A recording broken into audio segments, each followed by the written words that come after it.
तो hello guys, तो आज आए हैं हम लोग मार्केट करने के लिए, जो कि मार्केट में केला उला लेना है पर्व के लिए। तो बता दे रहा हूँ आपको ये मार्केट का भाव, जो कि अभी फिलहाल मार्केट में आए हुए हैं। तो गाइस आपको बने रहिए, केला का भी दिखाते हैं, हर चीज़ का आपको दाम बताते हैं।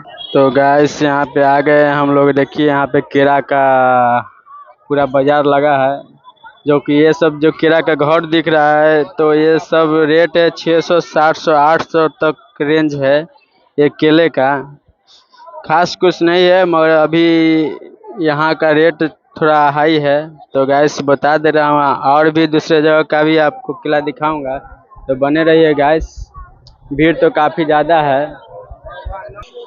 तो गैस चलते हैं अभी और इस जगह, जो कि ये है तो 300-400 का आपको घर दिख रहा है, जो कि है। तो फिलहाल इधर बहुत सारा है केला गिरा हुआ है, आप लोग देख सकते हैं यहाँ पे। जो कि ये मार्केट आपको बता दे रहा हूँ, वैशाली जिला में देसरी प्रखंड में पड़ता है, जो कि देसरी प्रखंड का ये मार्केट है केला का। और यहाँ का भी अभी मार्केट ज़्यादा ही हाई है, 700, 800, 600, 500, 400 से तो कम कोई केला का रेट ही नहीं है।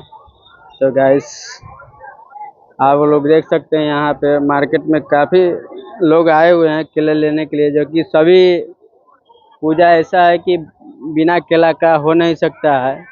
और केला ही मेन है ये छठ पर्व का